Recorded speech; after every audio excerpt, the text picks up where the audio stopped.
Welcome back media Chhattisgarh. चलिए देखते हैं छत्तीसगढ़ की 25 फटाफट बड़ी खबरें। साथ ही डेली खबरों से अपडेट रहने के लिए चैनल को सब्सक्राइब करने के साथ वीडियो को लाइक करें। छत्तीसगढ़ में SIR सर्वे 27,000 BLO की ड्यूटी। आज से वोटर लिस्ट वेरिफिकेशन। 95% लोगों को नहीं दिखाने पड़ेंगे दस्तावेज। 7 फरवरी को जारी होगी लिस्ट।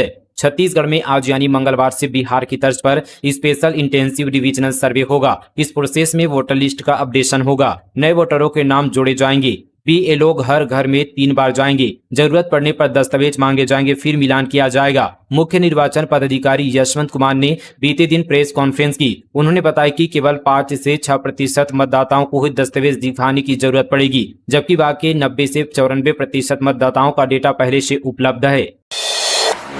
जल संकट गहराया। बूंद बूंद पानी को तरसे लोग। पालिका की लापरवाही से मचा हाहाकार। डोंगरगढ़ में इन दिनों हालात ऐसे हैं कि भारी बारिश के बाद भी लोग पीने के पानी के लिए तरस रहे हैं। शहर के वार्ड क्रमांक 3 स्थित टिकरापारा क्षेत्र में पिछले 15 दिनों से नल सूखे हैं। लोग हर सुबह खाली बाल्टियां लेकर लौट रहे हैं, लेकिन नगर पालिका प्रशासन की नींद अब तक नहीं टूटी है। स्थानीय नागरिकों का कहना है कि कई बार शिकायत करने के बाद भी न कोई अधिकारी आया, न कोई सुधार हुआ। हालात यह कि महिलाएं दूर दूर तक पानी की तलाश में भटक रही है।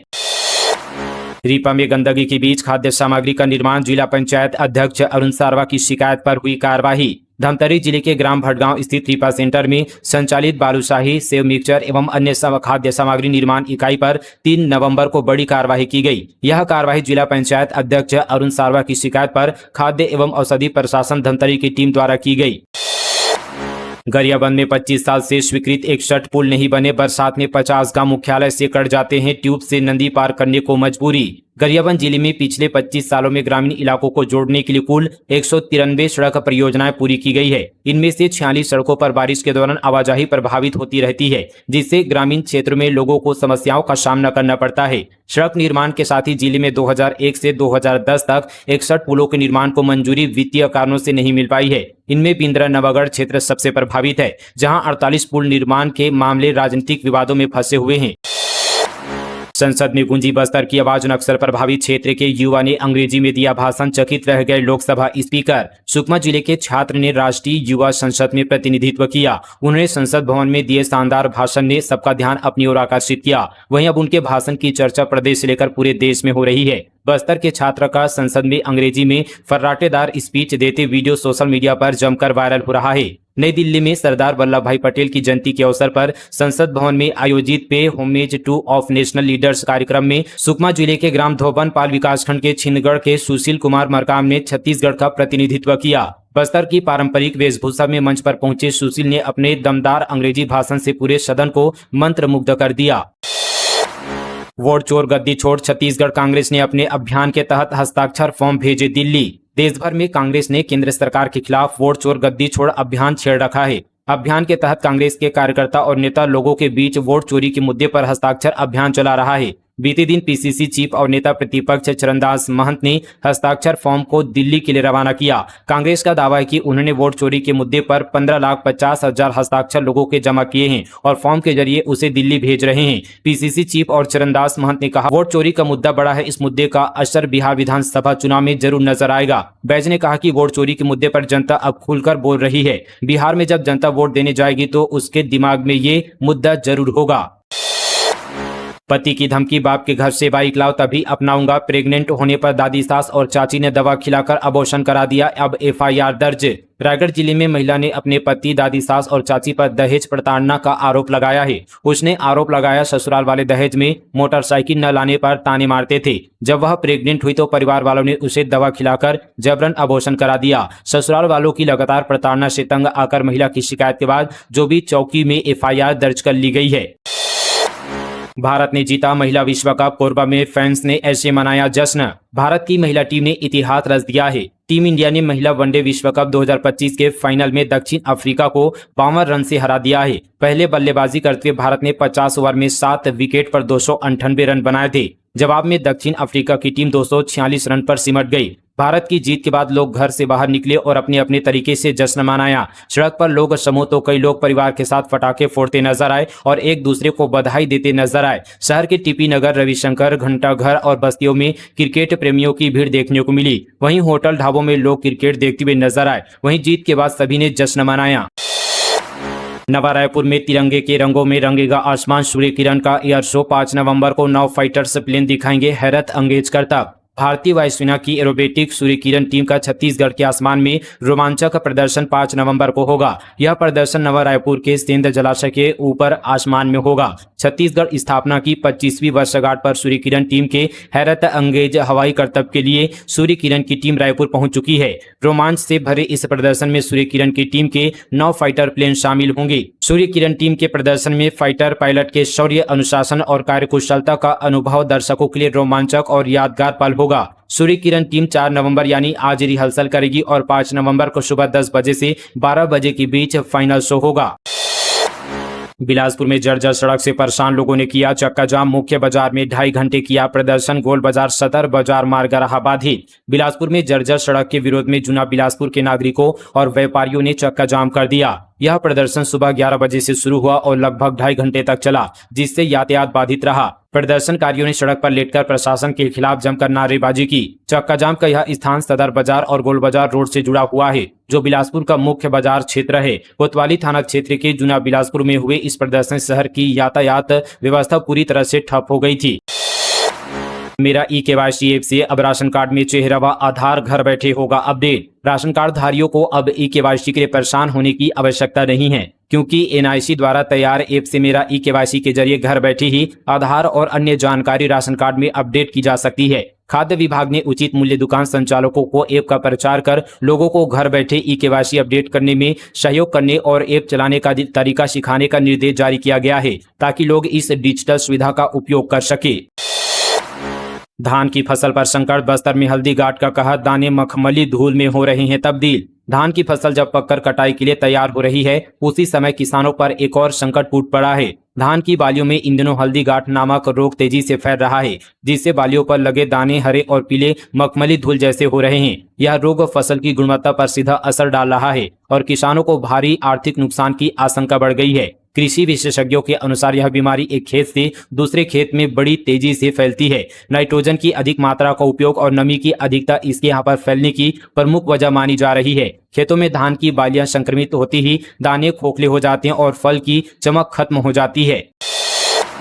राज्य उत्सव पर छत्तीसगढ़ भाषा की अनदेखी, मनवा कुर्मी समाज का विरोध। आयोजन को बताया राजनीतिक मंच, राज्य निर्माताओं की उपेक्षा पर उठाए सवाल। बलौदाबाजार में आयोजित राज्योत्सव कार्यक्रम के दौरान छत्तीसगढ़ मनवा कुर्मी समाज के केंद्रीय अध्यक्ष खोड़सा राम कश्यप ने छत्तीसगढ़ी भाषा और राज्य निर्माताओं की अनदेखी पर गहरी नाराजगी व्यक्त की है। उन्होंने इस आयोजन को छत्तीसगढ़ की अस्मिता का अपमान बताते हुए सवाल उठाया कि क्या राज्योत्सव का उद्देश्य अब केवल एक राजनीतिक मंच बनकर रह गया है। कश्यप ने कहा कि जिस राज्योत्सव का मूल उद्देश्य छत्तीसगढ़ की भाषा, संस्कृति और गौरव का उत्सव मनाना है, उसी मंच पर किसी भी मंत्री या नेता ने छत्तीसगढ़ी भाषा में संबोधन नहीं किया। उन्होंने इस मातृभाषा और की पहचान के साथ अन्याय बताया। कवर्धा में किसानों की फसल जलकर राख, 3 एकड़ खेत में लगी भीषण आग, मची अफरा तफरी। कवर्धा जिले के गन्ना खेतों में आग लगने का सिलसिला शुरू हो गया है। लगातार दूसरे दिन भी गन्ने के खेत में आग लगने की घटना सामने आई। पांडातराई थाना क्षेत्र के यहाँ पर छाटा गांव खार में करीब 3 एकड़ गन्ने की खड़ी फसल में आग लग गई। हालांकि आग लगने का कारण अज्ञात है, लेकिन इस आगजनी से किसानों को भारी आर्थिक नुकसान हुआ है। मौके पर पहुंची फायर ब्रिगेड की टीम ने काबू पाया। बता दी कि कल भी मोहतरा कला में गन्ने के खेत में आग लगने की घटना सामने आई थी।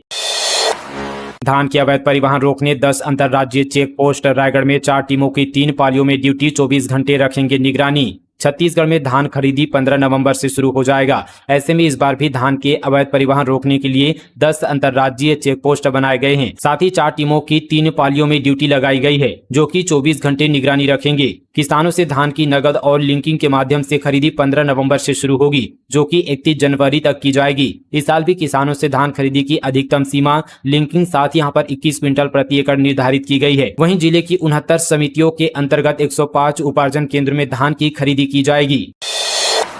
दुर्ग के खुर्सीपार स्टेडियम में खुली शराब दुकान का विरोध, पार्षद के साथ रहवासी पहुंचे कलेक्ट्रेट, बोले खेलने की जगह तो छोड़ दो। जिले के खुर्सीपार स्थित पंडित दीनदयाल स्टेडियम परिसर में खुली शराब दुकान का विरोध तेज हो गया है। बीते दिन वार्ड पार्षद भूपेंद्र यादव के साथ बड़ी संख्या में रहवासी कलेक्टर से मिलने पहुंचे। उन्होंने जनदर्शन में कलेक्टर अभिजीत सिंह को ज्ञापन सौंपते हुए स्टेडियम परिसर में संचालित शराब दुकान को तत्काल बंद करने की मांग की। रहवासियों ने बताया कि यह दुकान 4 दिन पहले खोली गई है, जबकि इसका विरोध लंबे समय से किया जा रहा था। संयुक्त संचालक के खिलाफ शिक्षकों का फूटा गुस्सा। 7 नवंबर को जगदलपुर में जंगी रैली, काली पट्टी बांधकर किया विरोध। संयुक्त संचालक शिक्षा बस्तर संभाग के तानाशाही और हिटलरशाही रवैये के खिलाफ अब शिक्षकों का सब्र बांध टूट चुका है। सर्व शैक्षणिक संगठन बस्तर संभाग के नेतृत्व में शिक्षकों ने आंदोलन का बिगुल फूंक दिया है। शिक्षकों ने आगामी 7 नवंबर को जगदलपुर में संभाग स्तरीय 1 दिवसीय धरना और जंगी रैली आयोजित करने का ऐलान किया है। सहकारी समितियों के कर्मचारी और कंप्यूटर ऑपरेटर्स की हड़ताल, धान खरीदी पर पड़ सकता है बड़ा असर। महासमुंद जिले में सहकारी समिति के कर्मचारी एवं कंप्यूटर ऑपरेटर 4 सूत्री मांग को लेकर अनिश्चितकालीन हड़ताल पर चले गए हैं। छत्तीसगढ़ में सरकार 15 नवंबर से समर्थन मूल्य धान खरीदी प्रारंभ करने का ऐलान कर चुकी है। वहीं जिला सहकारी समिति कर्मचारी संघ एवं समर्थन मूल्य धान खरीदी कंप्यूटर ऑपरेटर संघ के संयुक्त तत्वाधान में समिति के सभी कर्मचारी एवं कंप्यूटर ऑपरेटर 4 सूत्री मांगों को लेकर अनिश्चितकालीन हड़ताल पर चले गए हैं। छत्तीसगढ़ टेक स्टार्ट 2025 नवाचार और निवेश का नया अध्याय, स्टार्टअप्स और निवेशकों के लिए बड़ा असर। सीएम शाह ने कहा, सरकार का लक्ष्य हर युवा विचार एक अवसर बने। छत्तीसगढ़ में स्टार्टअप और तकनीकी नवाचार को बढ़ावा देने के उद्देश्य से आज छत्तीसगढ़ टेक स्टार्ट 2025 का भव्य आयोजन किया जाएगा। वाणिज्य एवं उद्योग विभाग छत्तीसगढ़ की ओर से आयोजित यह कार्यक्रम राज्य के स्टार्टअप और टेक्नोलॉजी सेक्टर को नई दिशा देने के साथ साथ उसे यहाँ पर राष्ट्रीय स्तर पर पहचान दिलाने का एक महत्वपूर्ण प्रयास है। छत्तीसगढ़ टेक स्टार्ट 2025 में निवेशक, उद्योग जगत के विशेषज्ञ और युवा उद्यमी एक ही मंच पर जुटेंगे। आयोजन का मुख्य उद्देश्य छत्तीसगढ़ को आईटी, आईटीएस और तकनीकी उद्यमिता का अग्रणी केंद्र बनाना है। यह आयोजन नए निवेशकों को गति देना, स्टार्टअप्स और उद्योग जगत के बीच साझेदारी के अवसर बढ़ाएगा तथा डिजिटल प्रौद्योगिकी और नवाचार के क्षेत्र में राज्य की उभरती क्षमता को राष्ट्रीय स्तर पर प्रदर्शित करेगा।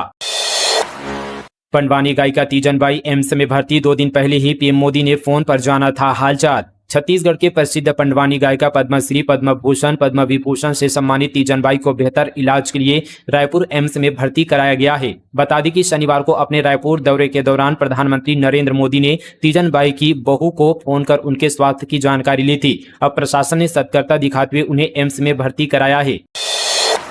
फरार तोमर बंधुओं को बड़ा झटका। वीरेंद्र, रोहित की अग्रिम जमानत खारिज। पुलिस ने दोनों पर रखा है इनाम। राजधानी रायपुर के फरार सूदखोर हिस्ट्री सीटर वीरेंद्र तोमर और रोहित तोमर को बड़ा झटका लगा है। बिलासपुर हाईकोर्ट की चीफ जस्टिस की कोर्ट ने दोनों की अग्रिम जमानत याचिकाएं खारिज कर दी है। दोनों तोमर बंधु पिछले कई महीनों से फरार हैं। बता दी कि रायपुर पुलिस ने तोमर बंधु को फरार घोषित कर इनाम भी जारी किया था। वहीं बीते दिन बिलासपुर हाईकोर्ट में बचाव पक्ष से सतीश चंद्र वर्मा और सरकार की तरफ से डॉक्टर सौरभ कुमार पांडे ने पैरवी की। दोनों पक्षों की बहस सुनने के बाद कोर्ट ने अग्रिम जमानत याचिकाओं को खारिज करने का निर्णय लिया है। बता दी कि बिलासपुर एचसी के चीफ जस्टिस की कोर्ट ने अग्रिम जमानत याचिकाएं खारिज की है।